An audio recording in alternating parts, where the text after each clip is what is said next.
एक छोटे से सुंदर गांव में रमेश और उसकी पत्नी सीमा रहते थे। रमेश एक मेहनती और ईमानदार किसान था। उसके पास ज्यादा जमीन नहीं थी, लेकिन वह जो भी काम करता था दिल लगाकर करता था। सीमा भी बहुत समझदार और मेहनती महिला थी। दोनों मिलकर अपने छोटे से घर और खेत को संभालते थे। रमेश का घर भले ही छोटा था, लेकिन हमेशा साफ सुथरा रहता था। उनके आंगन में कई तरह के फूल लगे रहते थे। गुलाब, गेंदा, चमेली। सुबह होते ही पूरा आंगन खुशबू से भर जाता था। उसी घर के बगल में महेंद्र और उसकी पत्नी कमला रहते थे। महेंद्र के पास रमेश से ज्यादा जमीन और पैसा था, लेकिन फिर भी वह कभी खुश नहीं रहता था। जब भी वह रमेश के घर की तरफ देखता, उसे अजीब सी जलन महसूस होती थी।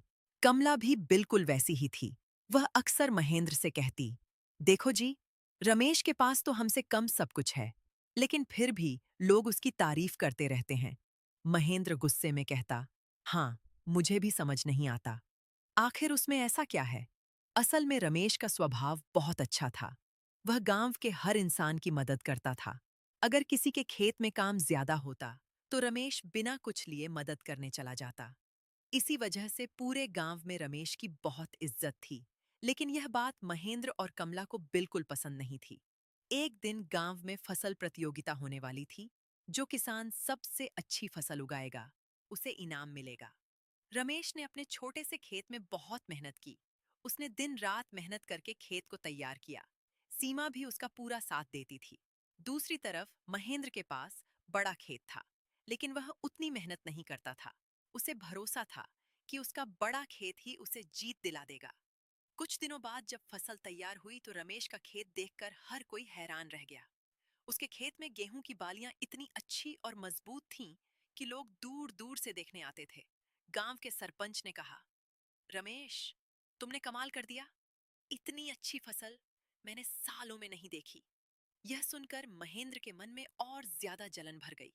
उसने सोचा, अगर रमेश जीत गया तो पूरे गांव में उसकी और ज्यादा इज्जत होगी। एक रात महेंद्र और कमला बैठे बात कर रहे थे। कमला ने धीरे से कहा, अगर रमेश की फसल खराब हो जाए तो वह प्रतियोगिता नहीं जीत पाएगा। महेंद्र ने पूछा, लेकिन ऐसा कैसे होगा? कमला बोली, अगर हम रात में उसके खेत में जाकर कुछ गड़बड़ कर दें। तो महेंद्र पहले थोड़ा डर गया, लेकिन जलन इतनी ज्यादा थी कि उसने आखिरकार मान लिया। उस रात दोनों चुपके चुपके रमेश के खेत की तरफ गए। उन्होंने कुछ जगहों पर फसल को नुकसान पहुंचाने की कोशिश की।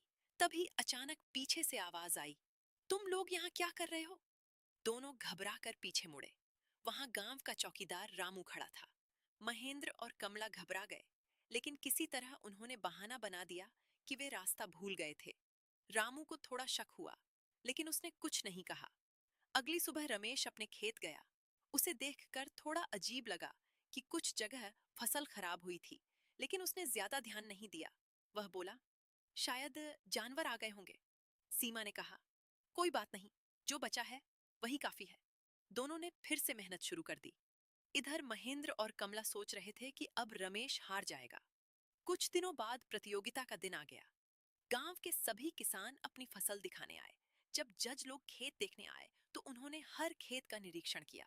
जब वे रमेश के खेत पहुंचे तो वे फिर से हैरान रह गए। जज बोले, इतनी मेहनत और देखभाल हर किसान नहीं कर सकता। आखिरकार फैसला हुआ।